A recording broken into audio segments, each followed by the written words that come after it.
Dear students, आज की इस वीडियो में हम पढ़ेंगे क्लास 10th का हमारा चैप्टर चल रहा था magnetic effect of electric current. इससे पहले वाला जो वीडियो है उसके अंदर हमने एसी जनरेटर के बारे में पढ़ा। इस वीडियो के अंदर हम पढ़ेंगे डीसी जनरेटर के बारे में। स्टूडेंट क्यों आपको बताया था कि जो इलेक्ट्रिक करंट होता है ना वो 2 टाइप्स का होता है स्टूडेंट, एसी करंट यानी अल्टरनेटिंग करंट और डीसी करंट यानी डायरेक्ट करंट। स्टूडेंट तो आपका अगर जनरेटर एसी करंट जनरेट कर रहा है तो वो एसी जनरेटर होगा, डीसी करंट जनरेट कर रहा है तो वो डीसी जनरेटर होगा। यानी कि आज की इस वीडियो में हम डीसी जनरेटर करेंगे। इससे पहले वाले वीडियो के अंदर एसी जनरेटर हमने कर लिया था स्टूडेंट। तो देखिए जनरेटर क्या होता है स्टूडेंट, जैसा कि पहले बताया था, a generator is a machine. Generator जो है वो क्या एक मशीन है which convert the mechanical energy into electrical energy. देखिए जनरेटर जो है ना वो क्या है एक मशीन है, वो क्या करता है मैकेनिकल एनर्जी को इलेक्ट्रिकल एनर्जी में कन्वर्ट करता है। स्टूडेंट कहने का मतलब ये हो गया स्टूडेंट, आप क्या करते हो जनरेटर को रोटेट करना पड़ता है। जब आप उसको रोटेट कर रहे हो इसका मतलब उसको आप क्या दे रहे हो, kinetic energy plus potential energy. Student और आप रोटेट करते हो तो वो क्या जनरेट करता है इलेक्ट्रिक करंट यानी कि इलेक्ट्रिक एनर्जी जनरेट करता है। स्टूडेंट यानी कि आप जो उसको रोटेट कर रहे हो यानी kinetic energy plus potential energy दे रहे हो ना, उस एनर्जी को कन्वर्ट कर रहा है किस में, इलेक्ट्रिकल एनर्जी में। स्टूडेंट और जो आपका kinetic energy plus potential energy यानी sum of kinetic energy plus potential energy is called mechanical energy. इसलिए हम बोल रहे हैं कि मैकेनिकल एनर्जी को किस में कन्वर्ट कर रहा है, ये इलेक्ट्रिकल एनर्जी में कन्वर्ट कर रहा है। स्टूडेंट और आपने 9th में अच्छे से पढ़ा है कि एनर्जी को ना तो क्या कर सकते हैं क्रिएट कर सकते हैं ना डिस्ट्रॉय कर सकते हैं, सिर्फ एक फॉर्म से दूसरी फॉर्म के अंदर चेंज कर सकते हैं एनर्जी को, और यही कर रहा है ये जनरेटर। स्टूडेंट इसके बाद अगर आपका जो जनरेटर है वो डीसी करंट जनरेट कर रहा है तो इसको हम क्या बोलेंगे, डीसी जनरेटर बोलेंगे। स्टूडेंट इसके बाद इसका प्रिंसिपल का मतलब ये जनरेटर किस टेक्नोलॉजी पर बेस्ड है, किस टेक्नोलॉजी पर काम करता है। स्टूडेंट तो आपको अच्छे से पता है it based on the principle of electromagnetic induction. ये इलेक्ट्रोमैग्नेटिक इंडक्शन फिनोमेना पर काम करता है। स्टूडेंट इलेक्ट्रोमैग्नेटिक इंडक्शन फिनोमेना ये होता है कि मैग्नेटिज्म की हेल्प से इलेक्ट्रिसिटी जनरेट कर सकते हैं इस फिनोमेना में। स्टूडेंट यानी मैग्नेटिज्म की हेल्प से इलेक्ट्रिसिटी जनरेट कर सकते हैं, इस फिनोमेना को हम क्या बोलते हैं, मैग्नेटिक इंडक्शन। और जनरेटर के अंदर क्या कर रहे हैं, यही कर रहे हैं, मैग्नेटिज्म की हेल्प से क्या कर रहे हैं, इलेक्ट्रिसिटी जनरेट करते हैं। स्टूडेंट और क्या करते हैं इसके अंदर क्या होता है, व्हेन रेक्टेंगुलर कोयल, जब किसी rectangular coil, when a rectangular coil is placed in a magnetic field, जब किसी रेक्टेंगुलर कोयल को मैग्नेटिक फील्ड में रखते हैं and rotate it on its axis, और इसको इसकी एक्सिस पे क्या करते हैं रोटेट करते हैं, then current generate in rectangular coil. तो जो रेक्टेंगुलर कोयल है उसके अंदर एक करंट जनरेट होता है which is called as induce current, उसको क्या कहते हैं इंड्यूस करंट बोलते हैं। स्टूडेंट इंड्यूस का मतलब जो जनरेट हुआ है, जो इंड्यूस हुआ है, स्टूडेंट प्रोड्यूस हुआ है, तो इंड्यूस करंट जनरेट होता है। Direction of current determine by Fleming right hand rule, और जो इस करंट का डायरेक्शन होगा वो हम डिटरमाइन करेंगे फ्लेमिंग के राइट हैंड रूल से। स्टूडेंट इसके बाद इसका डायग्राम आता है। डायग्राम के अंदर देखिए क्या क्या चीज़ें हैं। स्टूडेंट 2 मैग्नेट्स का यूज करते हैं, परमानेंट मैग्नेट भी ले सकते हो। 2 परमानेंट स्ट्रॉन्ग मैग्नेट लिए हमने, नॉर्थ पोल है इसका, ये इसका साउथ पोल है। मैग्नेटिक फील्ड का डायरेक्शन नॉर्थ से साउथ। मैग्नेट किस लिए लिए हैं, मैग्नेटिक फील्ड प्रोड्यूस करने के लिए। स्टूडेंट ये मैग्नेट क्या करेगी, हाँ मैग्नेटिक फील्ड प्रोड्यूस करेगी, और मैग्नेटिक फील्ड की जो डायरेक्शन है वो कहाँ से कहाँ रहेगी, ये देखिए मैग्नेटिक फील्ड की डायरेक्शन बता रही है ये लाइन, नॉर्थ से साउथ। मैग्नेटिक फील्ड को बी से डिनोट करते हैं। स्टूडेंट इसके बाद ABCD एक रेक्टेंगुलर कोयल का यूज करेंगे। स्टूडेंट ये रेक्टेंगुलर कोयल क्या करेगी, ये रेक्टेंगुलर कोयल की देखिए यहाँ एक्सिस है, इस एक्सिस पे एक साफ्ट या हैंडल लगा है, उस साफ्ट या हैंडल से हम क्या करेंगे इसको रोटेट करेंगे। स्टूडेंट और इसको रोटेट करने का मतलब इसकी दोनों साइड्स पे क्या लगाएंगे, फोर्स लगाएंगे। और आपको पता है कि जब किसी कंडक्टर को, जब किसी कोयल को मैग्नेटिक फील्ड में रखते हैं और उसके ऊपर अगर हम फोर्स लगाते हैं तो उसमें क्या होता है, करंट इंड्यूस होता है, करंट प्रोड्यूस होता है, जिसको इंड्यूस करंट बोलते हैं। स्टूडेंट ये फिनोमेना था इलेक्ट्रोमैग्नेटिक इंडक्शन। तो इस कोयल का यूज करेंगे, इस कोयल का क्या काम होगा, ये क्या करेंगे अपनी एक्सिस पे इसको हम रोटेट करवाएंगे, और जैसे रोटेट करवाएंगे इनकी इसकी दोनों साइड्स है उनमें क्या होगा, इंड्यूस करंट जनरेट होगा। स्टूडेंट और हमें जनरेटर में क्या चाहिए, करंट ही जनरेट करवाना है। इसके बाद देखिए जो आपका रेक्टेंगुलर कोयल है ना उसका AB साइड है ना स्टूडेंट, ये देखिए AB साइड है वो आपका कनेक्ट है स्लिप रिंग S1 से। स्टूडेंट ये स्लिप रिंग से, देखिए ये वाला जो आपको दिखाई दे रहा है ना ये शेप, अगर ये बीच में से इस तरह से ना होता ना तो ये रिंग शेप का होता स्टूडेंट। लेकिन देखिए बीच में से कट है, इस तरह से काट रखा है इसको, कट है मतलब ये क्या बोलते सकते हैं इसको, स्प्लिट रिंग्स स्टूडेंट, ठीक है, स्प्लिट रिंग्स। और इसको स्लिप रिंग भी बोल सकते हैं क्योंकि ये क्या होते हैं, यानी कि ये जब कोई रोटेट करता है तो उसके साथ साथ दोनों ये जो रिंग्स है वो दोनों भी रोटेट करते हैं, यानी कि वो दोनों भी स्लिप करते हैं, कार्बन ब्रश जो आपके यहाँ फिक्स रहते हैं। तो ये हो गया स्प्लिट रिंग हो गया स्टूडेंट। ये जो स्प्लिट रिंग है ना S1 वो कनेक्ट है आपका साइड AB से, और जो साइड CD है ना उससे कनेक्ट है आपका स्प्लिट रिंग S2 स्टूडेंट। इसके बाद स्लिप रिंग्स का काम क्या होता है, ये यहाँ पे स्टूडेंट कोम्यूटेटर का काम करते हैं। कोम्यूटेटर क्या होता है, एक डिवाइस होता है जो क्या काम करता है, किसी भी कंडक्टर के अंदर क्या करता है, करंट की डायरेक्शन रिवर्स कर सकता है स्टूडेंट। और यहाँ इस जनरेटर के अंदर भी ये यही काम करेगा, करंट की डायरेक्शन रिवर्स करने का काम करेगा। यानी कि जो आपका कोयल है, रेक्टेंगुलर कोयल, उसकी जो दोनों साइड्स है उसके अंदर, दोनों साइड के अंदर करंट की डायरेक्शन रिवर्स करने का काम करेगा स्टूडेंट। तो ये हो गए दो स्प्लिट रिंग्स और इनका काम। इसके बाद दो कार्बन ब्रश का यूज करते हैं स्टूडेंट, इसको B1 नाम दिया, इसको B2 नाम दिया स्टूडेंट। कार्बन ब्रश है तो नाम से पता चल रहा है, आपको पता लगे कार्बन मटेरियल से बने हुए हैं स्टूडेंट। और इनका क्या काम होता है, ये देखिए एक तो फिक्स होते हैं स्टूडेंट, यानी कि जो स्प्लिट रिंग्स है वो तो जब कोयल रोटेट होगा तो उनके साथ रोटेट होते हैं, लेकिन आपका जो कार्बन ब्रश होते हैं ना B1 B2 ये दोनों फिक्स रहते हैं, यहीं रहते हैं। इनका काम होता है एक तो इनके साथ यानी कि स्प्लिट रिंग्स के साथ अपना कांटेक्ट बनाए रखते हैं स्टूडेंट। दूसरा कार्बन के ब्रश है, इसलिए यानी कि अच्छे कंडक्टिंग मटेरियल है, इसलिए इस रेक्टेंगुलर कॉइल के अंदर जो इलेक्ट्रिक करंट इंड्यूस होता है ना, या जो इलेक्ट्रिक करंट जनरेट होता है उस करंट को क्या करेंगे, एक्सटर्नल सर्किट में भेज देंगे, अब्जॉर्व करेंगे और उसको एक्सटर्नल सर्किट में क्या कर देंगे, भेज देंगे। और दूसरा काम होता है इनका, यानी कि बाहर से एक्सटर्नल वायर है वो भी इनसे कनेक्ट रहते हैं। तो ये कार्बन ब्रश इस रेक्टेंगुलर कॉइल के अंदर जो करंट जनरेट हुआ उसको अब्जॉर्ब करेंगे और जो बाहर वाला आउटर सर्किट है उसमें आप इसको करंट को भेज देंगे। और यहाँ देखिए आउटर सर्किट में हमने यहाँ गैल्वेनोमीटर लगाया है स्टूडेंट, ये जानने के लिए कि इसके अंदर करंट जनरेट हो रहा है कि नहीं हो रहा, और हो रहा है तो किस डायरेक्शन में हो रहा है। आप यहाँ पे एक्सटर्नल सर्किट, आप ये जो वायर है यहाँ पे कोई इलेक्ट्रिकल अप्लायंस भी यूज कर सकते हो स्टूडेंट, ठीक है। तो इस तरह से इसका कंस्ट्रक्शन होता है, ये चीज़ें यूज करते हैं। अब बात करते हैं इसके वर्किंग की, वर्किंग काम कैसे करता है। देखिए दो परमानेंट मैग्नेट का यूज किया, north south, magnetic field north से साउथ हो गया स्टूडेंट। इसके बाद ये रेक्टेंगुलर कॉइल ABCD, इस रेक्टेंगुलर कॉइल को क्या करते हैं हम, शाफ्ट या हैंडल की हेल्प से रोटेट करवाते हैं। रोटेट इस तरह से करवाएंगे स्टूडेंट, ये डायरेक्शन बता रखा ना, ये साइड ऊपर आएगा, ये साइड नीचे की तरफ जाएगा स्टूडेंट। अगर ये साइड आपका ये देखिए ऐसा है तो ये जो है ऊपर की तरफ आएगा और ये देखिए नीचे की तरफ जाएगा, इस तरह से रोटेट करवाएंगे।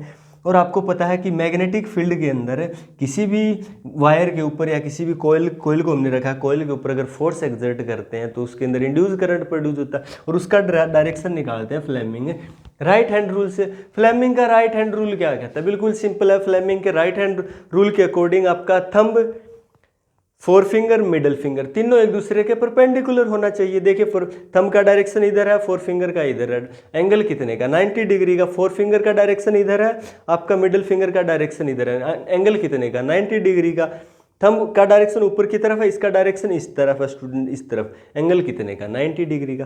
तीनों एक दूसरे के परपेंडिकुलर कर लिए। इसके बाद ये जो फिंगर है ना वो होना चाहिए मैग्नेटिक फील्ड की डायरेक्शन में, ये जो आपका थंब है वो होना चाहिए फोर्स की डायरेक्शन में। ये फोर्स, ये मैग्नेटिक फील्ड और ये करंट होता है, इसलिए ये मैग्नेटिक फील्ड की डायरेक्शन में, ये फोर्स की डायरेक्शन में। अब ये जो फिंगर जिस डायरेक्शन में होगा ना वो डायरेक्शन होगी इंड्यूस करंट की। स्टूडेंट अप्लाई करके देखते हैं कैसे अप्लाई होता है। देखिए हमारा जैसे ABCD ये है, ये इस तरह से रोटेट हो रहा है, ये साइड ऊपर की तरफ आ रही है, ये साइड नीचे की तरफ जा रही है। तो इस साइड पे इसका मतलब ऊपर की तरफ फोर्स लग रहा है, इस साइड पे नीचे की तरफ फोर्स लग रहा है। तो देखिए ये जो है मैग्नेटिक फील्ड कहाँ से कहाँ है, नॉर्थ से साउथ। मैग्नेटिक फील्ड देखिए ऊपर की तरफ, नॉर्थ से साउथ। आपका फोर्स लग रहा है इस साइड पे ऊपर की तरफ, देखिए फोर्स इस साइड लग रहा है ऊपर की तरफ। मैग्नेटिक फील्ड नॉर्थ से साउथ। करंट किस तरफ होगा, इस तरफ होगा, ऐसा करंट का डायरेक्शन होगा। इसके अंदर निकालते हैं किस तरह से अप्लाई करेंगे। देखिए आपका मैग्नेटिक फील्ड कहाँ से कहाँ, नॉर्थ से साउथ देखिए। और थंब यानी कि इस पे फोर्स किस तरफ लग रहा है, नीचे की तरफ। तो फोर्स नीचे की तरफ, मैग्नेटिक फील्ड इधर, तो करंट किधर होगा, इधर होगा स्टूडेंट। इसके अंदर पूरे सर्किट में कैसा होगा, करंट इस तरह से आएगा इस तरह से स्लिप रिंग S2 से होता हुआ कार्बन ब्रश B2 से होता हुआ इस तरह से आउटर सर्किट में यानी कि B2 से होता हुआ B1 और फिर इधर इस तरह से जो है करंट फ्लो करेगा स्टूडेंट। इसके बाद देखिए, इसके बाद जैसे इसके अंदर इलेक्ट्रिक करंट जनरेट हुआ स्टूडेंट, यानी जैसे इसने रोटेट करना स्टार्ट हुआ इसके अंदर इंड्यूस करंट जनरेट हुआ और वो इंड्यूस करंट जो है आपका स्प्लिट रिंग्स S2 से होता हुआ कार्बन ब्रश B2 से होता हुआ गैल्वेनोमीटर, देखिए गैल्वेनोमीटर का सुई इस तरफ डिफ्लेक्शन शो कर रहा है, यानी कि करंट का डायरेक्शन क्या है B2 से B1 है स्टूडेंट, करंट इस तरह से जा रहा है तो सुई जो आपका इस तरफ डिफ्लेक्शन शो करेगा। इसके बाद देखिए जैसे ही हाफ रोटेशन कंप्लीट होगा ना, हाफ रोटेशन का मतलब समझ रहे हो ना स्टूडेंट, देखिए हाफ रोटेशन का मतलब बहुत ही सिंपल है। ये आपका देखिए साइड है ABCD, देखिए ABCD इस तरह से साइड है और ये साइड इस तरह से रोटेट हुआ, ये वाला ऊपर की तरफ फोर्स लगा, इस पे नीचे की तरफ, यानी कि ये अपनी एक्सिस पे इस तरह से, यानी इस पे ऊपर वाला ऊपर फोर्स लग रहा है, इस पे नीचे, इस तरह से रोटेट हुआ। जैसे ही हाफ साइकिल कंप्लीट हुआ तो देखिए आपका जो नीचे वाला साइड था वो ऊपर आ गया, ऊपर वाला साइड था वो नीचे आ गया स्टूडेंट, यानी कि कुछ ऐसा हो गया। AB आपका नीचे की तरफ आ गया और जो CD है वो ऊपर की तरफ आ गया स्टूडेंट, ऐसा हो गया ना। अब देखिए ऐसा हुआ तो कैसा हुआ, देखिए ABCD इस तरह से हो जाएगा, इस तरह से हो जाएगा। तो अब एक बात नोट कीजिए स्टूडेंट, रोटेट तो कंटिन्यूसली एक ही डायरेक्शन में करेगा, जैसे पहले रोटेट कर रहे थे वैसे रोटेट करवाते रहेंगे, तो वैसे रोटेट करवाएंगे तो अब की बार देखिए ये साइड ऊपर आएगी यानी ये साइड नीचे जाएगी, यानी कि CD पे फोर्स ऊपर की तरफ, AB पे फोर्स नीचे की तरफ। यहाँ देखिए AB पे फोर्स कहाँ लग रहा था, ऊपर की तरफ, यहाँ देखिए नीचे की तरफ लग रहा है। यहाँ देखिए CD पे फोर्स किस तरफ लग रहा है, नीचे की तरफ, यहाँ CD पे फोर्स लग रहा है ऊपर की तरफ, यानी अब करंट की डायरेक्शन भी दोनों साइड के अंदर चेंज हो जाएगी स्टूडेंट। कैसे, फ्लेमिंग का राइट हैंड रूल अप्लाई करते हैं। देखिए जो आपका CD है ना, इसमें मैग्नेटिक फील्ड ये बताती है नॉर्थ से साउथ, फोर्स किस तरफ लग रहा है, इसमें ऊपर की तरफ लग रहा है स्टूडेंट, फोर्स ऊपर की तरफ, करंट किस तरफ होगा, इस तरफ। देखिए इस साइड के अंदर अप्लाई करते हैं, मैग्नेटिक फील्ड नॉर्थ से साउथ है, फोर्स जो है वो डाउनवर्ड लग रहा है, तो करंट का डायरेक्शन A से B इस तरफ होगा। तो देखिए पहले CD के अंदर करंट देखिए D से C था, अब देखिए C से D है स्टूडेंट, और यहाँ देखिए करंट B से A था, यहाँ देखिए A से B है स्टूडेंट, चेंज हो गया हाफ रोटेशन के बाद, यानी कि दोनों साइड्स के अंदर करंट चेंज हो गया स्टूडेंट। अब आगे देखिए जैसे ये यानी कि जैसे रोटेट करती है ना स्टूडेंट, ऐसे था जैसे रोटेट करती है ना, जो स्प्लिट रिंग इसके साथ जुड़े हुए थे ना वो भी साइड्स के साथ जुड़े हुए हैं, यानी कि AB के साथ स्प्लिट रिंग आपका S1 जुड़ा हुआ है, तो ये भी इनके साथ साथ क्या करते हैं, रोटेट करते हैं। रोटेट कुछ इस तरह से, जैसे ये ऊपर की तरफ ऐसे आ रही थी स्टूडेंट, तो इसको थोड़ा सा 3D में है, इस तरह से है, तो ये भी साथ साथ रोटेट करेंगे, यानी ये वाला जो सिरा आपको दिखाई दे रहा है ना, ये इस तरह से रोटेट करता हुआ कार्बन ब्रश B2 के कॉन्टेक्ट में आएगा, और ये जो S2 स्प्लिट रिंग का जो ये वाला सिरा दिखाई दे रहा है ना, ये वाला एंड, ये इस तरह से ऊपर जाते हुए और जो कार्बन ब्रश B1 है इसके कांटेक्ट में आएगा। समझ रहे हो ना, जैसे ये इस तरह से इनके साइड के साथ ऐसे रोटेट करेंगे तो ये वाला जो सिरा है वो कार्बन ब्रश B2 के कांटेक्ट में आएगा, S2 का जो ये वाला सिरा है वो B1 कार्बन ब्रश के कांटेक्ट में आएगा, और कुछ ऐसा हो जाएगा। यानी कि CD के साथ जो स्प्लिट रिंग S2 था ना, तो देखिए S2 अब कार्बन ब्रश B1 के कांटेक्ट में आ गया, और AB साइड के साथ जो स्प्लिट रिंग S1 था ना, AB के साथ S1 था वो कार्बन ब्रश B2 के कांटेक्ट में आ गया स्टूडेंट।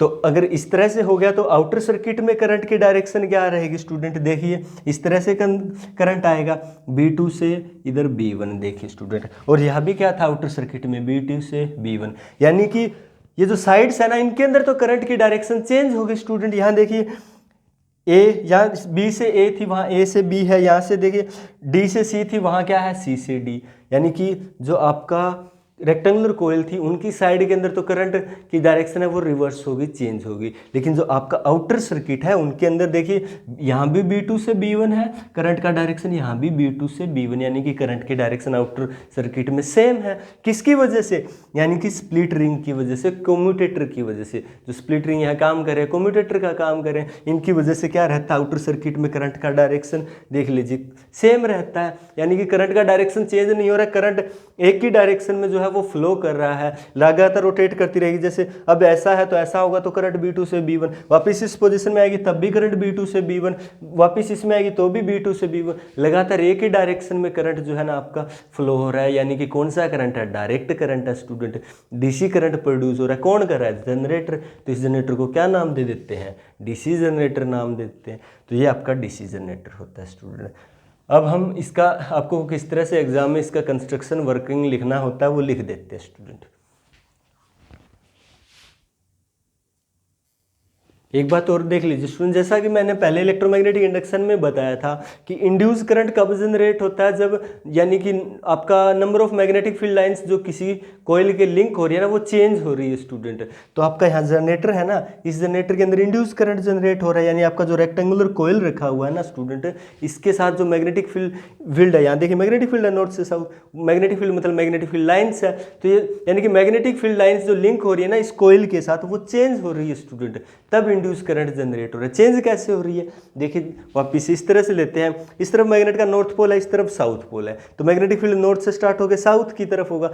और स्टूडेंट देखिए मैग्नेट इस तरह से रखे हुए हैं आपके, तो यानी कि ऐसा मान के चलिए मैग्नेटिक फील्ड लाइंस है ना वो हर जगह इस तरह से बहुत सारी मैग्नेटिक फील्ड लाइंस है, ऐसा इमेजिन कीजिए। और इसके बाद में इस तरह से रेक्टेंगुलर कोयल पड़ा हुआ है, तो ये रेक्टेंगुलर कोयल इस तरह से रोटेट करता है, और रोटेट करता है तो मैग्नेटिक फील्ड लाइंस जो इसके साथ लिंक हो रही है ना वो चेंज होती है, और मैग्नेटिक फील्ड लाइंस कोयल के साथ लिंक हो रही है वो चेंज हो रही है, तो इंड्यूस करंट जनरेट होगा। चेंज कैसे हो रही है देखिए, पहले कोयल आपका ऐसे रखा हुआ था एक्सिस पे इस तरह से, तो मैग्नेटिक फील्ड लाइंस लिंक हो रही थी वो इस पार्ट पे हो रही थी, यानी कि minimum magnetic field lines link हो रही थी। जैसे ये इस तरह से रोटेट करना स्टार्ट हो जाता है ना, मैग्नेटिक फील्ड लाइंस और ज़्यादा लिंक होना स्टार्ट होती है, और ज़्यादा इस तरह से होता है, तो maximum magnetic field lines link हो जाती है।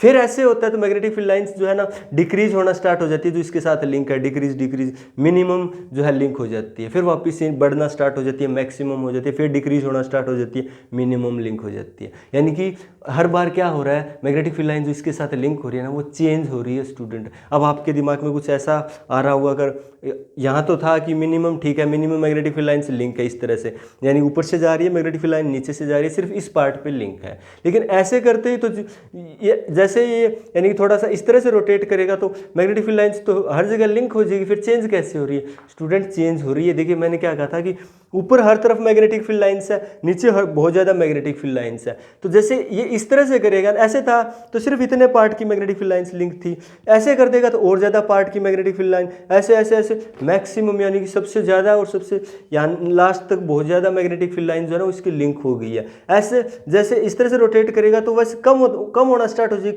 कम बिल्कुल मिनिमम, ऐसे होगा तो बिल्कुल ज़्यादा से ज़्यादा लिंक होगी, समझ रहे हो ना। जैसे इस तरह से ऊपर होगा ना तो देखिए ऐसे होगा तो ऊपर भी है मैग्नेटिक फील्ड लाइन, नीचे भी है तो ऊपर वाली भी जो लिंक हो रही है वो बढ़ती जाएगी, नीचे वाला भी इस तरह से बढ़ता जाएगा तो नीचे में जो लिंक हो रही है वो भी बढ़ती जाएगी। यानी कि मैग्नेटिक फील्ड लाइन जो इसके साथ लिंक हो रही है वो इंक्रीज और डिक्रीज होती जाएगी जैसे ये रोटेट करेगा, और जहाँ पे मैग्नेटिक फील्ड लाइंस कोयल के साथ लिंक हो रही है वो चेंज होगी तो आपका इंड्यूस करंट जनरेट होगा। तो इस तरह से इसके अंदर ये जनरेट होता है। इसके बाद देखिए कंस्ट्रक्शन आपको किस तरीके से सिंपल वे में लिखना है एग्जाम में। देखिए student, an DC generator consist of a rectangular coil ABCD। जो आपका डीसी जनरेटर होता है उसके पास एक rectangular coil ABCD which can be rotated rapidly between the poles north and south of a strong permanent magnet. जो क्या कर सकता है, वो रेक्टेंगुलर कोयल जो है रोटेट करती है रिपीटली लगातार बिटवीन दी टू पोल्स, यानी कि नॉर्थ और साउथ पोल किसके, एक परमानेंट स्ट्रॉन्ग मैग्नेट के student. The coil is made up of large number of turns of insulated copper wire. जो आपका कोयल है वो किस तरह से बना हुआ है, large number of insulated copper wire है, यानी large number of turns of insulated copper wire है स्टूडेंट। और उससे क्या बनाया गया आपका, ये रेक्टेंगुलर कोयल बनाया जाता है। कई बार रेक्टेंगुलर कोयल को यानी कि सॉफ्ट आयरन कोर के ऊपर भी large number of turns of insulated copper wire लपेट के इस तरह से तैयार किया जाता है रेक्टेंगुलर कोयल को, उसको आर्मेचर भी बोलते हैं स्टूडेंट। उसमें समझ गए ना, आर्मेचर में सिर्फ एक सॉफ्ट आयरन कोर लेते हैं और उसके ऊपर क्या करते हैं, large number of turns of insulated copper wire होते हैं, उसको हम आर्मेचर बोल देते हैं। इसके बाद the two ends AB and CD side, आपका रेक्टेंगुलर कोयल का जो दो साइड्स है AB और CD are connected to two split rings S1 और S2। वो दो स्प्लिट रिंग S1 और S2 से कनेक्ट रहते हैं। When split rings S1 and S2 rotate with the coil, the two carbon brushes B1 and B2 are fixed। देखिए जो आपका जब S1 और S2 जो स्प्लिट रिंग्स है वो रोटेट करते हैं ना कोयल के साथ, रेक्टेंगुलर कोयल के साथ, तो आपका जो दो कार्बन ब्रश होते हैं ना B1 और B2 वो फिक्स रहते हैं, और ये दोनों स्प्लिट रिंग्स क्या करते हैं, कोयल्स के साथ रोटेट करते हैं। The outer end of the carbon brush, जो कार्बन ब्रश का आउटर एंड होता है वो किससे कनेक्ट होता है, गैल्वेनोमीटर से। किस लिए, to show the flow of current in the external circuit, यानी कि एक्सटर्नल सर्किट के अंदर इलेक्ट्रिक करंट फ्लो हो रहा है या नहीं है और उसका करंट का डायरेक्शन क्या रहता है, ये जानने के लिए हमने गैल्वेनोमीटर से कनेक्ट किया होता है। इसके बाद इसका वर्किंग देखिए student. The coil ABCD is being rotated in between the north pole and south pole of a magnet by rotating its shaft। कह रहा है जो रेक्टेंगुलर कोयल है ना ABCD, वो रोटेट होती है between north and south pole of a magnet. और कब, जब रोटेटिंग इट्स शाफ्ट, जैसे इसकी एक शाफ्ट लगी होती है, उस शाफ्ट को रोटेट करते हैं तो आपका रेक्टेंगुलर कोयल भी क्या होता है, रोटेट होती है। As the coil A B moves upward, जो कोयल का ए बी साइड है वो ऊपर की तरफ मूव करता है, इस तरह से रोटेट करती है कि ए बी साइड जो ऊपर की तरफ मूव करती है। And side C D moves downward, आपका साइड सी डी है वो नीचे की तरफ मूव करता है इन दी मैग्नेटिक फील्ड के अंदर।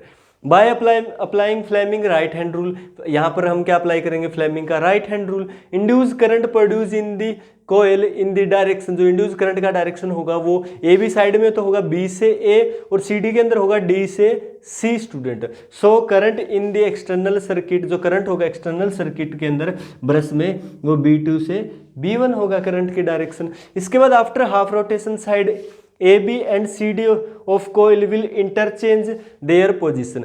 हाफ रोटेशन के बाद साइड AB और CD जो है दोनों अपनी पोजीशन क्या करते हैं, इंटरचेंज का मतलब जहाँ AB थी वहाँ अब CD होगी, जहाँ CD थी वहाँ अब AB आ जाती है। So now side A B start moving downward, तो आपका जो ए बी साइड है वो नीचे की तरफ अब मूव करेगी और जो आपका सी डी साइड है स्टार्ट मूविंग अपवर्ड, वो ऊपर की तरफ मूव करेगी, उस पर ऊपर की तरफ फोर्स लगेगा। Due to this direction of induce current, जिसके कारण डायरेक्शन होगा इंड्यूस करंट का in each side of the coil is reversed after a half rotation, यानी कि इसके कारण जो इंड्यूस करंट का डायरेक्शन है ईच साइड यानी ए बी और बी सी साइड के अंदर वो रिवर्स हो जाएगा स्टूडेंट आफ्टर हाफ रोटेशन के बाद।